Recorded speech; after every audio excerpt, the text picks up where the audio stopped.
Dear student, Assalamu alaikum. Today I am going to explain for you an important topic of the grammar activity. The topic name is though, although. Dear student, though and although इनका जो meaning होता है मादरी ज़ुबान उर्दू में वो same होता है, वैसे भी यह किसी भी लैंग्वेज में सेम होता है, लेकिन मादरी ज़ुबान उर्दू में उसे हम कहते हैं हालांकि। दो और आल्दो, हम दो यह है किसी भी जुमले में या तो दो इस्तेमाल करते हैं या तो आल्दो इस्तेमाल करते हैं। आप दो को भी इस्तेमाल कर सकते हैं, आप आल्दो को भी इस्तेमाल कर सकते हैं।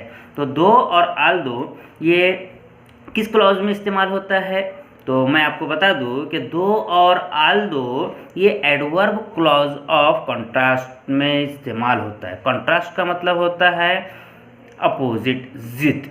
इसमें जो काम होता है दोनों क्लॉजेज में एक दूसरे के जिद होता है। तो प्यारे बच्चों, सबसे पहले दो आल्दो इस एक्टिविटी को सॉल्व करने से पहले आप बच्चों को चाहिए कि कुछ हिदायतें जो है आप ज़हन नशीन कर लें। सबसे पहली हिदायत है कि दोनों क्लॉजेस एक दूसरे के अपोजिट होते हैं। उसके बाद दूसरी हिदायत है कि दो और आल्दो का यूज़ उस क्लॉज में होता है जिसमें काम पहले होने का पता चले, यानी कि मेन क्लॉज में दो या आल्दो का इस्तेमाल होता है। तीसरी हिदायत है आपके लिए कि दोनों क्लॉजेस के दरमियान से बट या फुल स्टॉप जो जुमले में आता है उसको हटाकर कॉमा लगाते हैं। तो आओ अब हम कुछ एग्जाम्पल सॉल्व करते हैं। आपके सामने स्क्रीन पर कुछ क्वेश्चंस दिखाई दे रहे हैं। जैसे पहला क्वेश्चन है he is rich, he is unhappy. ये दो क्लॉजेज है। पहले क्लॉज में ये बताया जा रहा है कि ही इज़ रिच, वो अमीर है, दौलतमंद है। दूसरे क्लॉज में ये बताया जा रहा है कि ही इज़ अनहैप्पी। जनरली जो लोग दौलतमंद होते हैं, अमीर होते हैं, मालदार होते हैं, जनरली वो खुश होते हैं। यानी जाहिर सी बात है यहाँ पर ये आना चाहिए था कि he is rich, he is happy. लेकिन हमने आपको बताया कि दो और आल्दो ये एडवर्ब क्लॉज ऑफ कॉन्ट्रास्ट में यह इस्तेमाल होते हैं और उसमें दोनों क्लॉज एक दूसरे की जिद होते हैं। तो जाहिर सी बात है कि ये दोनों क्लॉजेज भी क्या है, एक दूसरे की जिद है। तो he is rich, he is unhappy. दूसरी एग्जाम्पल हमने ये भी देखा था कि हम दो और आल्दो जो है कौन से क्लॉज से पहले लगाएंगे, तो जिस क्लॉज से ये पता चले कि वो उस क्लॉज में काम पहले हुआ है। अब देखिए काम किस में पहले हुआ है। पहले क्लॉज का मतलब हुआ ही इज़ रिच, वो पहले जो है अमीर है, वो अमीर होगा और अमीर होने के बावजूद भी वो क्या है, नाखुश है। यानी पहले वो अमीर है और अमीर होने के बाद जो है वो नाखुश है। यहाँ तो ऐसा तो नहीं होगा ना कि वो जो है वो नाखुश है उसके बाद वो अमीर होगा, नहीं। तो इसीलिए इस एक्टिविटी में, इस एग्जाम्पल में जो है पहला क्लॉज में पहले काम होने का पता चलता है और ये जो है मेन क्लॉज भी कहलाएगा। इसीलिए हम दो या आल्दो का जो इस्तेमाल करेंगे वो इस क्लॉज से पहले करेंगे, क्योंकि इस क्लॉज से पता चलता है हमें कि काम जो है इस क्लॉज में पहले हुआ है। पहले वो मालदार है, दौलतमंद है, अमीर है, उसके बाद वो जो है नाखुश है। तो प्यारे बच्चों, हम यहाँ पर जो है दो या आल्दो लगाएंगे, दो या आल्दो यहाँ लगाएंगे। आओ इस एक्टिविटी को हम कंप्लीट करते हैं। ही इसका दो, he is rich, full stop को हटाकर कॉमा लगाएंगे। He is unhappy. दूसरी एग्जांपल देखिए आप। दूसरी एग्जांपल में भी दो क्लॉज है। आई एम टायर्ड, ये पहला clause, but I will not take rest, ये दूसरा क्लॉज है। तो देखते हैं कि ये दोनों एक दूसरे की जिद है क्या। आई एम टायर्ड, मैं थक गया हूँ, बट लेकिन I will not take rest, लेकिन मैं आराम नहीं करूँगा, जिद आ रही है। यहाँ पर यह है जिद है। पहले क्लॉज में बताया गया है कि जो है तो मैं थक गया हूँ, दूसरे क्लॉज में ये बताया जा रहा है कि मैं जो है तो थकने के बाद भी क्या करूँगा, आराम नहीं करूँगा, मतलब काम करूँगा। यानी एक दूसरे की जो है जिद है। ये एक बात तो जो है समझ में आ गई। दूसरा ये देखना है कि जो है इसमें से कौन सा ऐसा क्लॉज है जो जिसमें ये पता चले कि काम पहले हुआ है। तो पहले इंसान थकेगा, उसके बाद जो है तो वो काम नहीं करेगा, लेकिन यहाँ पर ये काम कर रहा है। ऐसा तो नहीं होगा ना कि जो है तो वो आराम नहीं करेगा और फिर जो है उसके बाद जो है तो मैं थक गया हूँ, ऐसा नहीं होगा। यानी जाहिर सी बात है इस क्लॉज से हमें पता चलता है कि इस क्लॉज में काम पहले हुआ है, आई एम टायर्ड। तो जाहिर सी बात है तो इस क्लॉज की जो है शुरुआत में हम क्या लगाएंगे, दो या आल दो लगाएंगे। तो यहाँ पर जो है हम पहले दो की ही एग्जाम्पल लेते हैं, दो यहाँ पर लगाए देंगे हम पहले दो। अब फिर इस एक्टिविटी को जो है रिराइट करेंगे और शुरू करते हैं। दो आई एम टायर्ड। दी गई हिदायत के मुताबिक हम जो है बट को निकालते हैं और बट के जगह जो है कॉमा लगाते हैं। यहाँ पर कॉमा लगा दिया। I will not take rest. ये दूसरी एग्जाम्पल हमारी कंप्लीट हुई। तीसरे एग्जाम्पल देखते हैं हम। It was not dark, it was dark. अंधेरा था, वहाँ अंधेरा था। He went to the forest,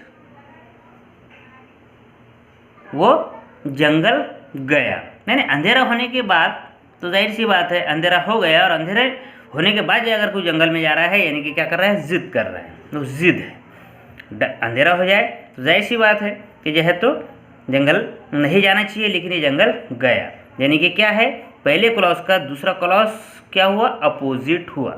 अब हमें ये देखना है कि कौन से क्लॉज में काम पहले हुआ है, जंगल जाने का काम पहले होगा या फिर है अंधेरा होने का। तो जाहिर सी बात है कि वो जंगल गया, ऐसा तो नहीं हुआ ना कि वो जंगल गया और अंधेरा हो गया था, नहीं, बल्कि वो जो है अंधेरा हो गया था, वहाँ अंधेरा हो गया था और उसके बाद जो है वो जंगल गया। यानी जाहिर सी बात है इस क्लॉज से पता चलता है कि काम इसमें पहले हुआ है, इसलिए इसे हम जो है मेन क्लॉज कंसीडर करेंगे और इस क्लॉज से पहले हम दो या आल दो लगाएंगे। तो यहाँ पर हम दो की बजाय आल दो का जो है यूज़ करते हैं। यहाँ पर आल दो लगाएंगे हम, ALTHOUGH, आल दो। फिर इस एक्टिविटी को रिराइट करेंगे। आल दो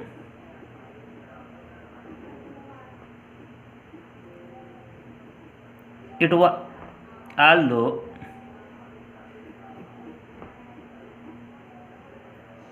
it was dark, full stop को हटाएंगे, कॉमा लगाएंगे।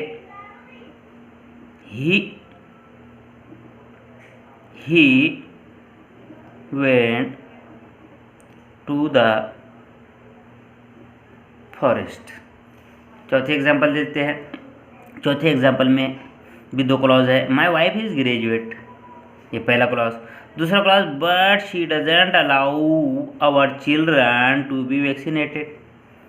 यहाँ पर भी यह जिद है कि माई वाइफ इज़ ग्रेजुएट, मेरी जो वाइफ है वो ग्रेजुएट है, लेकिन but she doesn't allow our children to be vaccinated, वो हमारे बच्चों को टीका लगाने नहीं देती। ऐसी बात है, ग्रेजुएट होने के बाद, तालीम याफ्ता होने के बाद, हाईली क्वालिफाइड होने के बाद ये बात तो नहीं आनी चाहिए थी, लेकिन ये बात आई कि माई वाइफ इज़ ग्रेजुएट, मेरी बीवी जो है ग्रेजुएट है, लेकिन वो हमारे बच्चों को टीका लगाने नहीं देती। ये जो है पहले क्लॉज का दूसरा क्लॉज जो है क्या है, अपोजिट है। अब हमें ये देखना है कि कौन से क्लॉज में काम पहले हुआ है। तो माई वाइफ इज़ ग्रेजुएट, पहले वो ग्रेजुएट है, ग्रेजुएट होने के बावजूद भी ग्रेजुएट है, और ग्रेजुएट के बाद वो क्या करती है, she doesn't allow our children to be vaccinated. जाहिर सी बात है, ऐसे इससे समझ में आता है कि इस क्लॉज में काम पहले हुआ है, इसीलिए इस क्लॉज से पहले हम क्या लगाएंगे, दो या आल दो लगाएंगे। यहाँ पर यह है इस क्लॉज में हम आल दो लेते हैं। आप दो भी ले सकते हैं, आल दो भी ले सकते हैं, दोनों सेम है, दोनों सिमिलर है, दोनों की मीनिंग सिमिलर है। फिर इसको जो है हम रिराइट करेंगे। आल दो my wife is graduate, but को निकालेंगे, उसी जगह कॉमा लगाएंगे। But she doesn't allow our children to be vaccinated. अब लास्ट एग्जांपल देखते हैं। He was not strong, he lifted the heavy weight. पहले क्लॉज में बताया गया है कि ही वॉज नॉट स्ट्रांग, वो जो है उतना मजबूत नहीं है, वो कमज़ोर, वो ताकतवर नहीं था, वो स्ट्रांग नहीं था, वो मजबूत नहीं था, फिर भी ही लिफ्टेड द हैवी वेट, उसने भारी वज़न उठाया।